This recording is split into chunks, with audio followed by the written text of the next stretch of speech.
about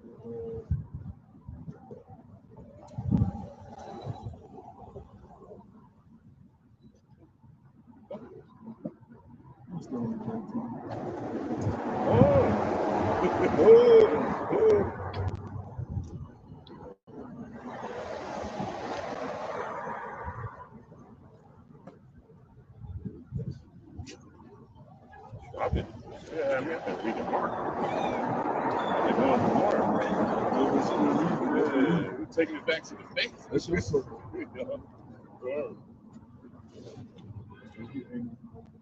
Nobody, that audio works. Huh? The audio Bible thing, when you read it, Oh yeah. man, it help you get through the chapters so much better. Yeah. Yeah, that's really the best way to do it. Like read it Yeah. because it helps you attain it. Because I was sitting down at the crib and I was just playing Exodus and I was reading You Exodus know who and got just the best highlighting. voice shit though? The nigga that played Paul the Lion. Yeah. I This got shit all James on Earl YouTube. Jones. Yeah, this shit all on yeah. He got the Fire. voice. Yeah. Yeah, That's why I was saying when he was reading make you think Exodus, that's I was what just like, Moses' whoo. voice They got was. the King James. Oh, word? Okay. We go open up. All right, shalom. The GMS Virginia camp back out here once again to do what we've been called to do. And that's prophesy. Before we get started, like always, we want to give all praises and glory to Yahweh, by Hashem, Yahushua, by Hashem, Dash. Give honor to our teachers, the elder apostles of Great Millstone. Shalom to the whole full lit. We almost home. Stay up. Go ahead, bro. Yeah, this is 1 Samuel 17, starting at verse 19. It says, Now Saul and they and all the men of Yasha'Allah were in the valley of Elah, fighting with the Philistines. Yeah, when you go throughout the history of the scriptures, we always learn that these stinking ass Hamites. All right, even when we had to go into the land, we had to get their ass out of there for us to, get our inheritance. All right, and even when we went into the land, we weren't able to get, the scriptures tell you we weren't able to fully eradicate all the Hamites from out of there, the Canaanites from out of there. That's why to this day we got something called the Ethiopian Jews. But fast forwarding to today, we're in a spiritual war with our enemy, our current enemy, the Edomites, all right? And they have the upper hand because they're in control of the media, they have the military, they have the financial system, they have the power, right? So it seems like the battle is in their favor, right? We're the underdogs, so to say, in the fight. But the brothers read in 1 Samuel, the 17th chapter, where David is about to fight Goliath, and David was looked at as the underdog, right? Well, David is our king, so we're gonna come in the spirit of King David. The angel. Go ahead. This Amos chapter 9, verse 11 says, In that day will I rise up the tabernacle. In that day will I rise up the tabernacle of David that is fallen. Yeah, the Lord is gonna raise up the tabernacle of David again, right? The house of David. David's men. When you go throughout the history, David's men followed him wherever he went. Right? Before David even sat on the throne, David was running away from Saul. David had to sleep in caves, such and so forth, but his men followed him wherever they were. David had to dwell amongst the Canaanites for a certain period of time. He had to leave his homeland and dwell amongst the Canaanites. And one of the kings of the Canaanites, I forgot his name, he let David dwell amongst them in a certain village. Where was David's men that believed upon him? Right there by his side. Before they even had any thrones, before they had gold glitter in their heads, before they was decked out, they was with David because they believed on David being their king, being their shepherd. They followed David wherever he went.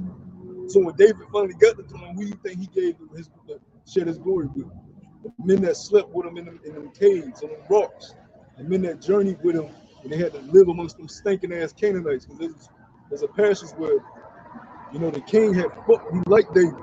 So he told David, look, if you really want to be, dwell amongst my people, help me take down your people. And David was like, okay, I got you. But David supplanted his ass, David from the tribe of Judah.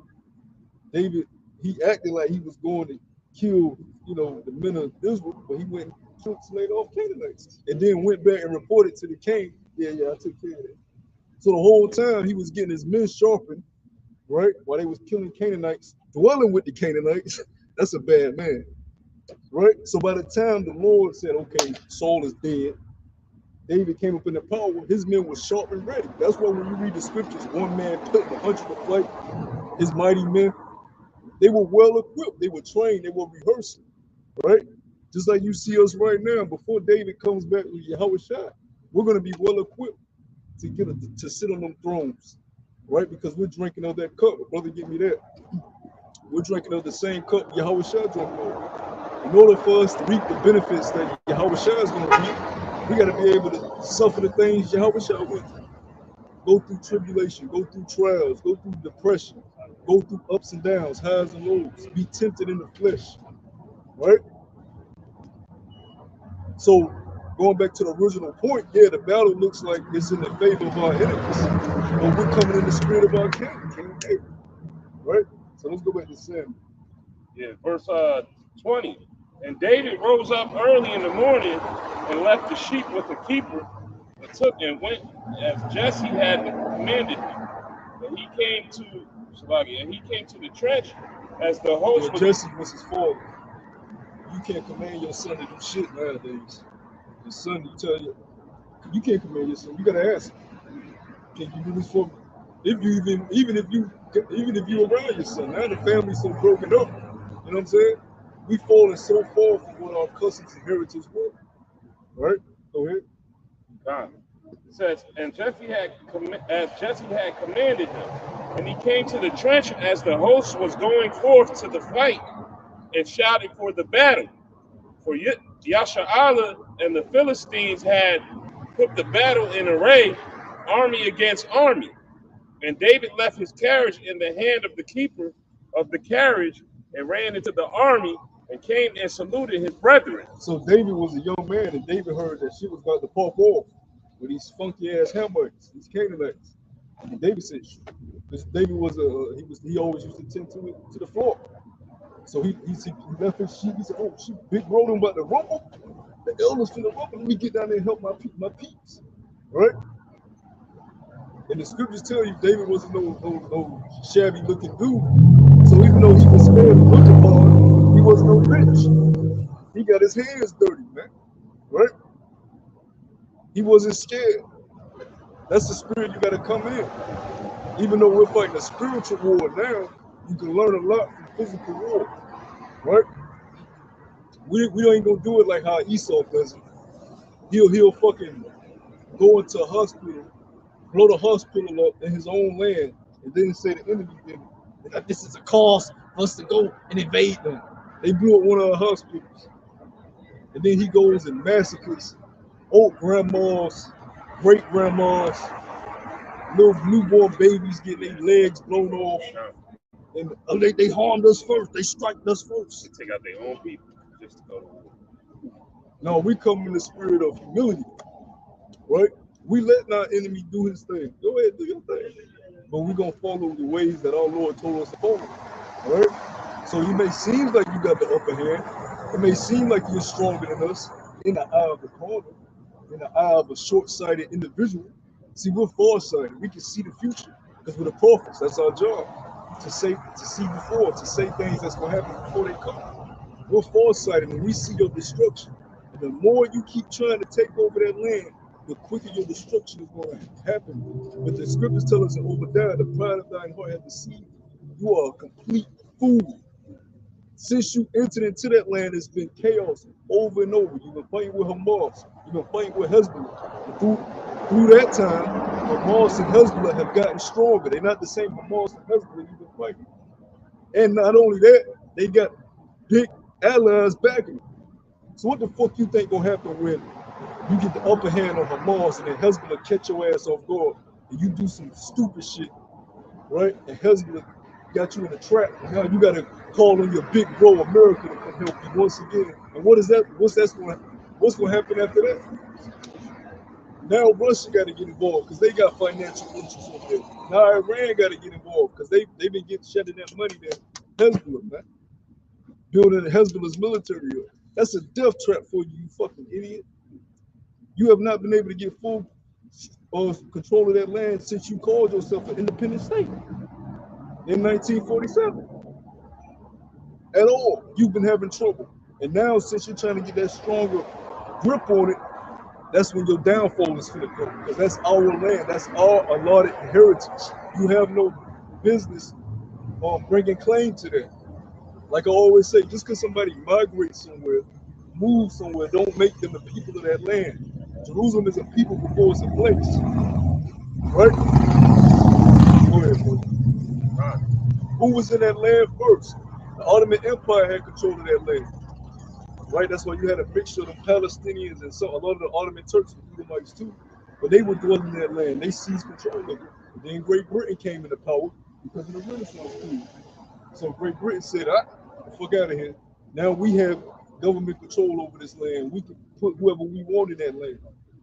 And since they've been getting bullied by Hitler, right? The whole world seen it. You saw them get bullied.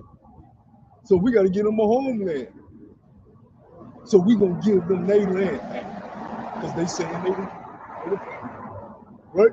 But that don't mean they the people just because you said it, right? Go ahead, bro.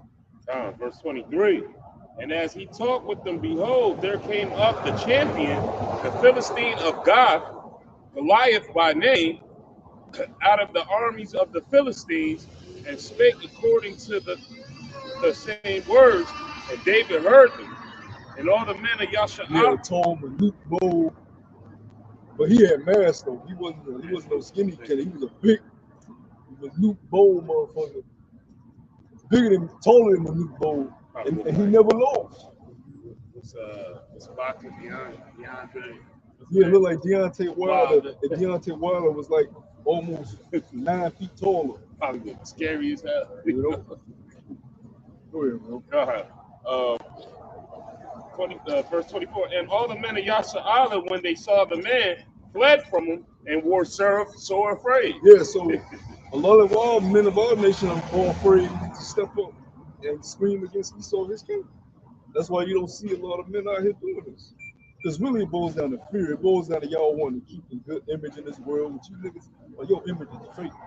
Your image is whack. Your image is played out. You're trying to look cool for these played out women. You're trying to look cool for these doofus men that don't know what the fuck going on in the world. That's why you niggas gotta be the first one to destroy. Y'all sense, y'all conception of the world view is base, is low. You niggas don't know nothing about food, you don't know nothing about culture, you don't know nothing about proper etiquette, you know nothing about nothing, family structure. All you niggas are concerned with is mammon. You have made your God mammon. And it's not just money, you have made your God physical riches that you can attain. And that's all you niggas care about. You don't care about your mental health, you don't care about your oral hygiene, you don't care about your physical health. All you care about is what clothes is on your back, what kind of car you drive, what house you living in, and what girl you can have sex with. A base level of living. You have no true conception on what life is, and that's why your mind is so fucking destroyed and your life is destroyed. Because you riding around in that new demon and you unhappy. You still envying another nigga, trying to eye another nigga what he got, covered in somebody else's stuff. You women are happy because you confused. Here it is, your enemy gave you more liberty. And what did you do with that liberty but destroy yourself? You weren't created, your creator didn't create you to have sex with multiple different men. That's confusion. It's chaotic.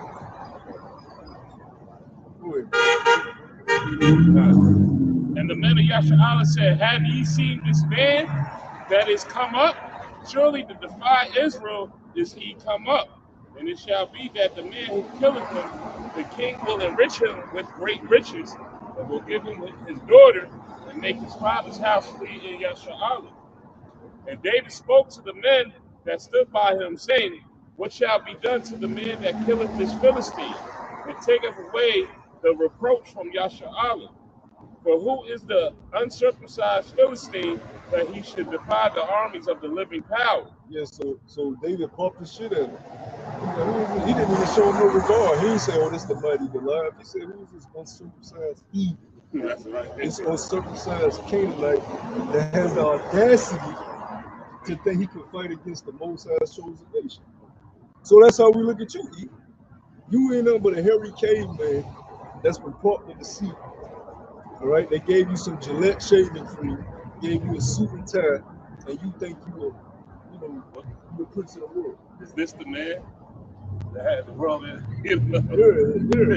And it is the man. Right now, it is the man. But see, your pride has caused you to think you're higher than what you are. Because the scriptures tell you what? We subject to the higher authorities. So we have to be subject. But you got to be subject to the Most High. And you not. You rebelling against the Most High. Because if you were a righteous man, you would say, you know what? You gave me the power, seat Yahweh. I'm gonna deal righteously with the children of Israel. The Persians did it. The Persians let us rebuild the walls of Jerusalem. The Persians let us keep our laws and statutes. But he comes in the power and say you gotta eat pork. Right? If we find you reading the scrolls, you're gonna get put to death.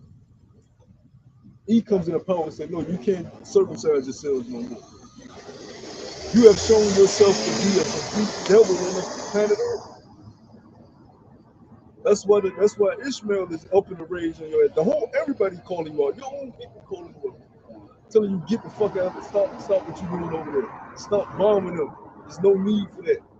Then this nigga got the nerve to say we're gonna have a 4-hour pause. What the fuck is 4 hours gonna do when your grandma got her fucking guts leaning out her fucking back in the hospital bed or in the street? I seen a clip, little girl, and they got on the tip, little girl, face is like hanging off, man, because it was a bomb that went off and strap metal cut her face open, man. And she just, and they trying to hold shit together. And you got the nerve to say we're gonna have a 4-hour pause. Then right when the 4 hours was up, they strike the biggest hospital in Ghana.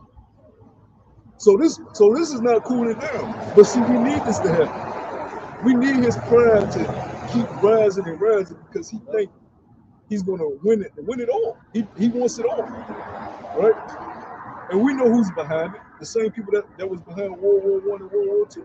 Damn Rothschild. You got a street in Jerusalem called Rothschild Boulevard. The fuck is that doing in the Holy Land? I never read that in the scriptures that Peter and Paul passed by Rothschild Boulevard. How the fuck did that get in the Holy Land?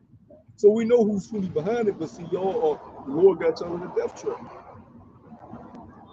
That's Second Thessalonians 2:3. Yeah, that's what we can get there. Whoever Rose ain't got a whole sound. I got that Matthew that you called for. Yeah, get that real quick. This is Matthew chapter 20, and I started verse 20. It says, "Then came to him the mother of Zebedee's children with her sons, worshiping him and desiring a certain thing of him. And he said unto her, What wilt thou? She said unto him, Grant that these my 2 sons may sit, the one on the right hand and the other on the left, in thy kingdom." So we want to sit at the Lord's table when he comes back. So we want to sit at the Lord's table now. You're supposed to be supping with the Lord right now before he even comes back and drinks wine with you.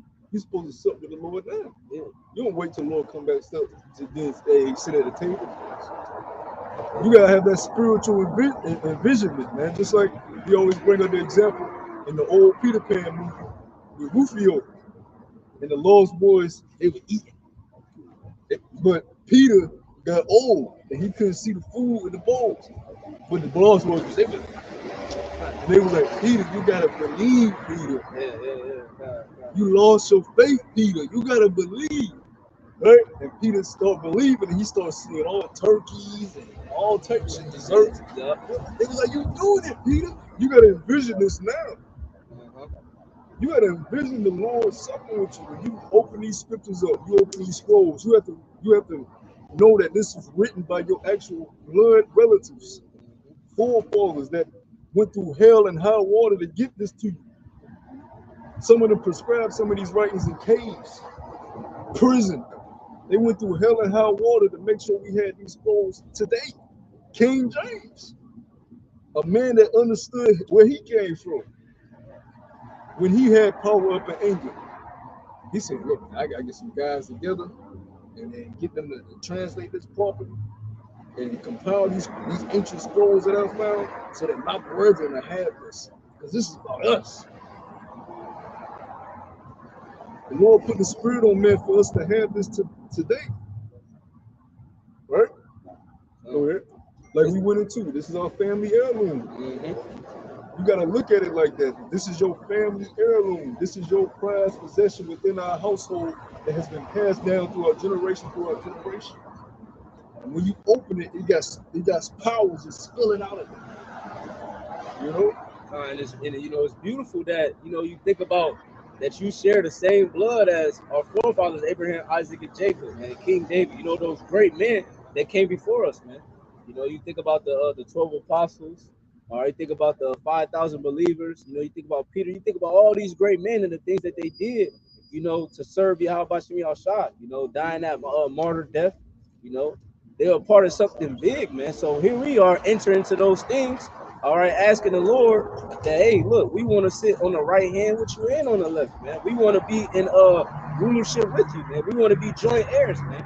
And that's a big responsibility, man. But that responsibility starts now. What are you doing now, to receive that crown, to receive that that land or that inheritance, that the brother is going into, man. That's not something that's going to be given unto us, man. We got to suffer, for those things, man. Because Yahweh did. It says, verse 22, but Yahweh answered and said, ye know not what ye ask. Are ye able to drink of the cup that I shall drink of, and to be baptized with the baptism that I am baptized with? They say unto him, we are able. So you got to drink of that cup. You got to be willing to, if you want to receive the inheritance, because Yahweh got his inheritance. He don't need you to agree with him. He don't need you to say, oh, I agree with you, Yahweh. Yahweh, nigga, either you will or you won't. I got my inheritance. And the elect gonna be the elect anyways. It's up to you to make your call and let you switch. Yeah, I ain't fuck. I don't need you. You need me. Right. Last time I checked, Yahweh Shai is the Messiah. Yeah. He don't need us. We need him. Kind of like they say in the world, you can lead a horse to the water, but you can't make him drink. Yeah. He can only show you the way, man. Do you want to walk through them doors? Do you want to go through what it takes? Yeah. Are you willing to put the work in for it? Because Yahweh Shai, here it is, we at the table. Yahweh Shai got up, went to the fridge, got that jug, got you a big cup, put the cup there on the table, and Yahweh Shai dipped out. Say, you want to be part? Drink that. I'll be back. If you sitting at the table just looking at the cup, because you know it's bitter, it got a very bitter taste. You got to chug the whole thing. Now you got to drink that whole thing. You got to go over that thing now. You got to gird up that loins like a man. You don't think of the nastiest drink you ever tasted. Man, I can't chug this whole. I ain't gonna make it through this. The apple cider vinegar. You got to chug that whole thing, and the dregs. You got to be at that. Dude, that's how you gonna get that inheritance, man. That's why we out here doing what we doing, right? And that's why we fight day in and day out throughout the week, right? We fight to overcome our demons. We fight spiritual battles every day of our lives. We fight to grow in every aspect within the truth, humility, charity, right? Etiquette, right? Order. Every aspect within the truth. You don't just say, oh, because I'm on the highways and byways, I'm doing videos, I'm money and that. Nigga, you don't read the scriptures. It's like you making a 2K player and you put his speed all the way up and his vertical all the way up, but you leave off his shooting, you leave off his defense, you leave off his IQ. You lacking in a lot of areas. And a lot of you guys that come out here and yell at the camera all damn day, y'all lacking in a lot of areas. It's like I ain't gonna say your name, but you've been exposed by brothers for things that you did when you were part of the body, and I can't even. That's crazy. Some of the stuff I've been heard, straight up crazy. But if you just looking at the screen, you would think, oh, this is a prophet of the Lord. Yeah. But this is worse than a nigga. Some of the stuff he doing worse than niggas would do. It's worse because you know the truth. You know the terror of the Lord, Yahweh Shem Shah. But he put up 5 videos, 3 videos a day, going camping every day. You would think this gotta be a man. Now that's a damn demon. So you gotta make sure you working on every aspect of the truth. Because the Lord ain't just counting videos and highways and byways. He looking in the inward man. One of the elders just put a lesson up saying, What was it? It said you can still be a demon and do a lot of lessons. Work in the street. Yeah, that's facts. That's facts. Because we don't want, Jay, you don't need to get the misconception that, oh, I'm doing all my videos, so I'm a part of your life. No, that's for you to get in a pattern of being on fire for the work's sake. But that's you still got a whole other side of the coin. You got to be putting off that old man. You got to be working on yourself day in and day out. You got to be learning what it is to be a true brother, a watcher of the flock. You can't be like Esau and my brother's keeper. You got to know the state of your flock. You got to know what's going on with certain brothers. You got to be in tune and tapped in. You can't just be all engulfing what you got going on. If I can add, doing lessons is a beautiful thing, and that video that Elder Menatezak put out, it's a good video that he put out because you self-reflect, you start to examine yourself. Okay, yeah, I'm doing videos, but what else am I doing? To add to the ministry, man. You don't want to be one-dimensional, man. Okay, you want to be an asset in all different categories of this truth, man. Like the brother's going into, you want to be a goodly brother, being able to give alms. Are you there for a brother when he's in need? Are you breaking bread, going into the scriptures, going into breakdowns? Are you making sure that the brother is understanding the scriptures and you're understanding? Are you sharpening each other's sword, man?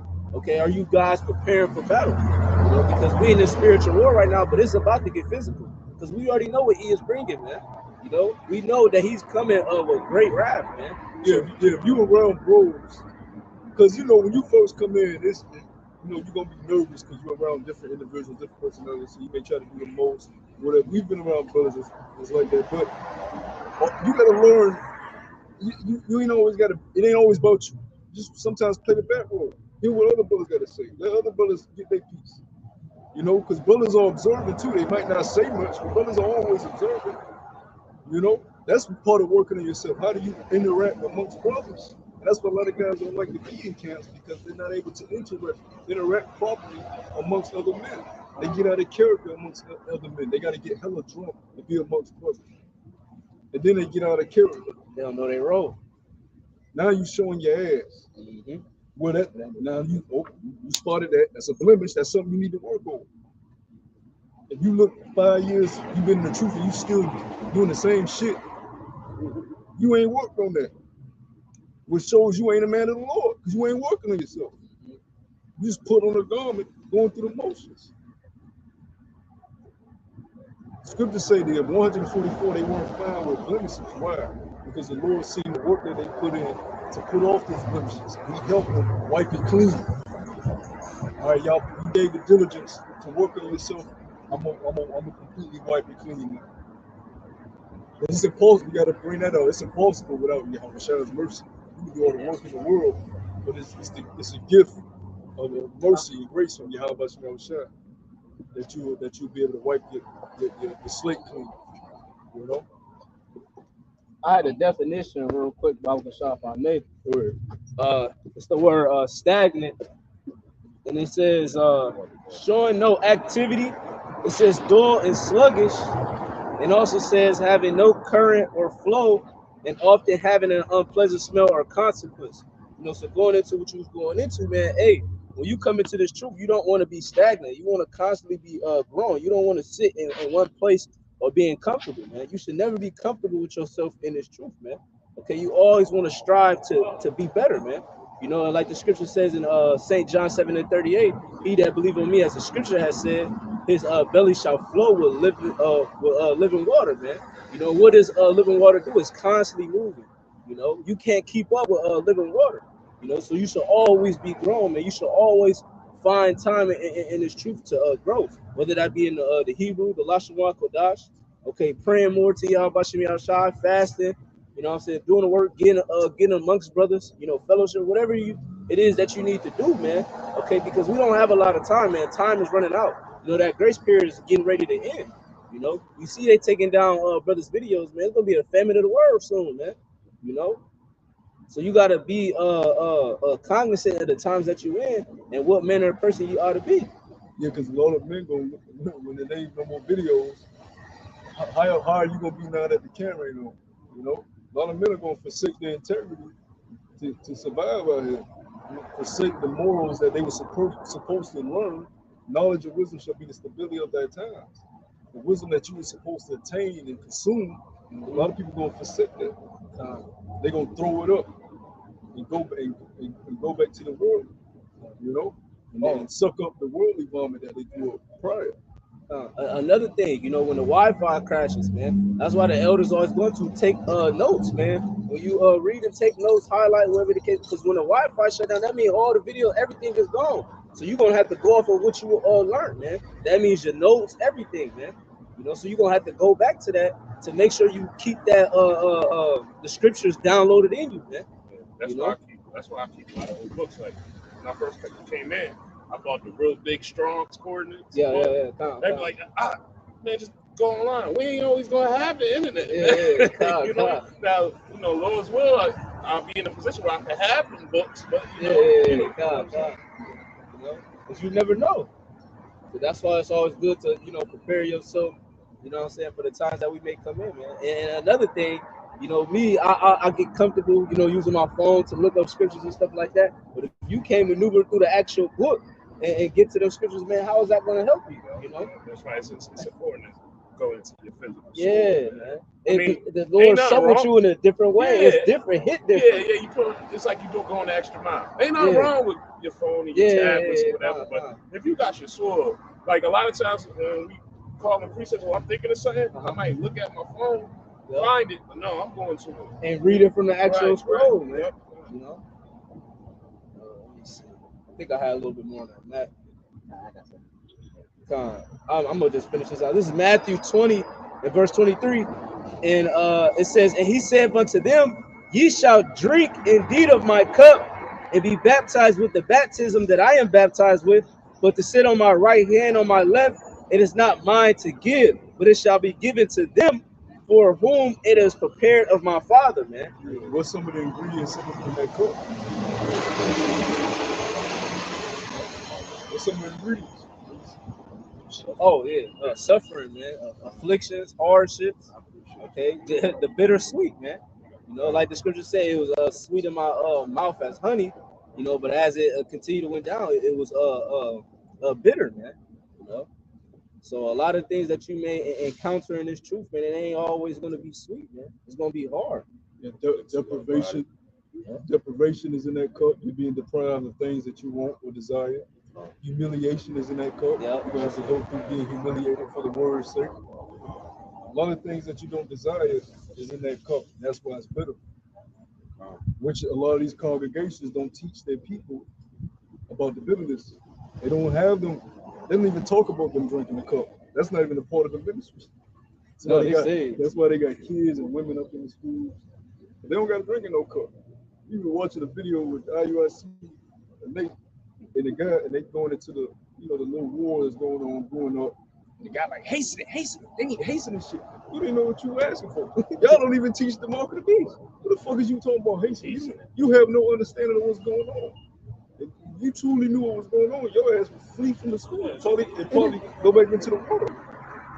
Jacob's trouble got to come full-fledged before the nukes get shut off. You talking about hasten. It ain't going to happen. You're not going to be chilling, sipping pina coladas and then nukes get shut off. Just get that in Revelation. To try them. Everybody going to get tried, man. Everybody got to get tested. Everybody got to get tested. I don't give a damn you believe in Buddha. You up there in a Hindu temple.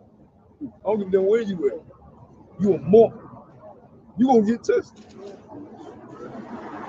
It's gonna try the whole world, man. And these congregations, these Israelite other churches, they don't teach their people that, man. They teach that they're gonna be in a love boat and then the nuke's gonna get shut off and then they just gonna go into the kingdom. No, man, that's not how things work. The Lord gotta try your integrity. The Lord gotta search out who's truly a man of the Lord. When you go into the history of the scriptures, the men of the Lord were always trying and testing to see if they were fit to be a servant. Moses had to leave being an Egyptian prince. You know how hard that is? You living in a palace, right? And you gotta go wander the desert. You ashy. You know what I'm saying? It's hard for you to take a proper bath, man. You sweating. You know where your next meal coming from, but you were just in the palace too. Moses had to be tested and tried. This is Revelation chapter 3, verse 10. It says, because thou hast kept the word of my patience, I also will keep thee from the hour of temptation, which shall come upon all the world to try them All that the dwell. world got to go through our temptation. So if you want to hasten World War III, you better know what's coming along with that. The great test that's gonna knock a lot of people out of faith, man. A lot of desirables that the Lord don't want to be knocked out, because the Lord's thoughts are not our thoughts. Just because you think a man is a man of the Lord, don't mean he's a man of the Lord. Just because you think a man is doing enough, don't mean the Lord thinks he's doing enough. Like I like to stress, you don't know how long a leash you have with the Lord. One brother may have a longer leash with the Lord. Another brother may have a very short leash. You know what I'm saying? He can only cross his mind here. So yeah. The Lord shows favoritism all throughout the scriptures, man. You don't know how the Lord's dealing with you. So you want to make sure you doing everything in your capabilities that you've been gifted with. Let's remind you, this is a gift. It didn't have to be given to you. All right? You could have gave your ass coal on Christmas. Use an analogy, right? He chose you out of all the nappy-headed niggas in the ghettos throughout the world. You know what I'm saying?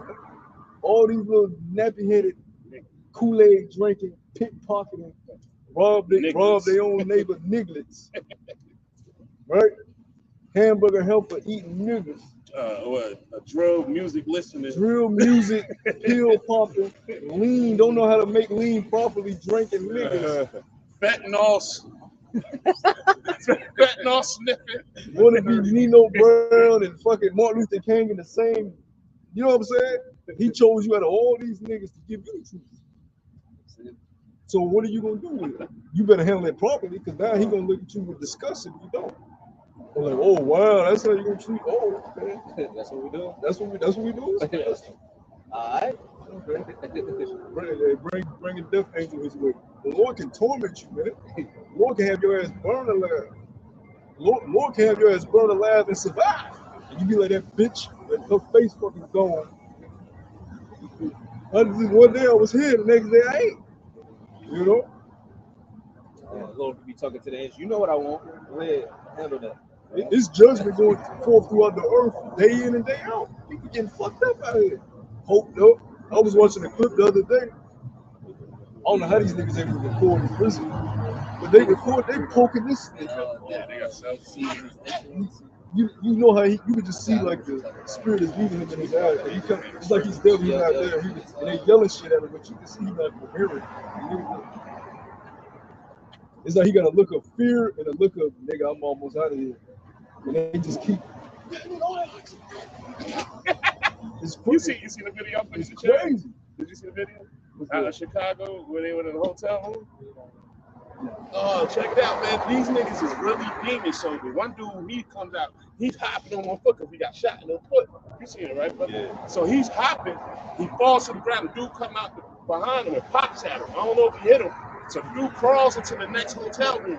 This nigga is leaking. He's hit. And how you see his face, they slow mode on it, and he's smiling because he's about to kill this dude. He's smiling like it's an evil, wicked, I'm gonna blow out the lesson. So he went in there, obviously he killed him, and he came back out. He's walking back to his room. Now you see the big blood spot, big shot. Here's up the ghost. Yeah. Boom! If you wait till y'all check this out, here's the look on this nigga's face. I said, that's a demon, yo. Smile, he's shot, but he's smiling because he know he's about to kill him. Gremlins. Yeah, old movie Gremlins. Yeah. Motherfuckers come out. You know, that's niggas, man. Man, I used to be scared of that shit. I'm like, what the fuck going on? Oh, we saw his weird movie. Gizmo. Yeah. Big ass ears. You know, that's these niggas, man. They the worst of the worst. It says to try them that dwell upon the earth. Verse 11 says, so behold. You gotta get tried, because when you go into that word try, it means to test. Now here it is, you got the homework. It's getting cold out here tonight. Put a jacket on. Like black. Yeah. ain't even lie to you. Damn, it's getting cold. Bitch, don't you see we racist? Do you even care? She would role play. Yeah. She gonna have an old slave outfit. Put this on. Yeah, you gonna keep me warm? I don't give a fuck if you're racist. I just want you to not. Oh my God. I know somebody. No, you get it. Oh no, but yeah, you've been given the homework. You've had ample time to study, right? So when the test comes, you have to be prepared. And look, let me say this: you don't want to be on this test. You want to A. You want to pass with flying colors. You know what I'm saying? It ain't like Esau school. You get a C. You have to pass through. D plus. Jake used to be here. Yeah, D plus, man. Like damn, nigga, you want to achieve higher? You know, no, you want to ace the Lord's test. You know, that's the mindset you gotta have. That's the thought process you gotta have. Because if you want to see, that means you lukewarm. If you happy with a B minus, nigga, you lukewarm. To be hot, to be on fire, you ace the flying colors. Go ahead, bro. I mean, real quick, it's coming out through the spirit. You know, who's really in tune with keeping the ways of how about you y'all shop, you know, and especially when it comes down to the Pesach and things of that nature, you know, and when it comes down to the Pesach, it's not a party and a feast. You know, you're supposed to eat those bitter herbs and take in the treasures as the brother was speaking about. You know, the things that the Lord has told us, you know, that we're supposed to suffer in order to get salvation, you know. I had a quick, if you have more over there real quick, I get this real quick. I had a quick one. I'm gonna get it after you know. This Luke 13:4, it says, "Strive to enter in at the straight gate, for many, I say unto you, will seek to enter in and shall not be able." You know, and that's even down to guys who in these Israelite sects and different camps. You know, and they strive and hasten and don't even know what they worship. You know. Yeah, because what is the straight gate? Get that word straight. I got you. In the concordance. You know, because that straight is hardness. You know, it's not a lap of luxury. It's not an easy road to go down. The scriptures tell you broad is the way that leads to destruction. So if everybody's celebrating Thanksgiving and Christmas, that's it. I need to turn this way. If everybody going out to shop on Black Friday like zombies, if I want something, maybe I should just do it online. I mean, I'd be a zombie in the mob. You know what I'm saying? Go to wherever the world is going, go to opposite. The world saying homosexuality is cool, I'm gonna go to opposite. If the world saying women are equal to men, I'm gonna go to opposite. If the world saying, you know what I'm saying, white people are okay, forgive them, I'm gonna go to opposite. Because the world said we with the world. We get that in charge. Yeah, the blue letter just says straight now, so I go to Adam. Adam says narrow, confined space or place, especially bodies of water. Yeah, when that word confined, you have restrictions. When you come serve the Lord, you can't just do whatever the fuck you want to do, how you do it. You can't move and operate how you want to move and operate. You're confined to the ways of the Lord. The scriptures say we're prisoners of the Lord. And really, we bound completely because we prisoners of Esau, but we prisoners of the Lord. So here it is, you have to obey the enemy, but still serve the Lord at the same time. And that's where the tug comes in there. Am I going to cave in and break the chains on the Lord and completely be a slave to master? Or am I eventually going to break the chains on master and serve the Lord? Now we have the mindset that eventually we're going to completely detach from this thing. And that's how you pass the test. Because he's going to try to put his mark inside of you. That's an excellent. Completely be my servant. Completely be my slave. Yeah, bro, this one's bad right here. It says conventional or wisely limited way of life. Wisely limited way of life. You have to have control over your thoughts, control over the loins, right? You have to learn restraint, right? It's just like somebody that gets addicted to porn. This is just an example. Because everybody deals with it, right? Because it's fucking $1 billion industry that's owned by Amalek. Let's say you start watching it, right, as a youth, and then you just watch it more and more and more, and it becomes an addiction, part of your life. Now, if you're not exercising restraint, if you don't take yourself in a room and say, all right, you have got to chill the fuck out. So this day you'll do this day you'll do that. And you still gonna fall and stumble, but you fight. But if you don't ever do that and you don't practice restraint, and it gets worse and worse. And now you watching all tackle wild shit. Because you never looked at yourself and said, I gotta put a cap on this. But it's with anything. It's with any type of drug or any type of thing that can be addictive. It can be women. It can be loving clothes. It can be loving falling. Right?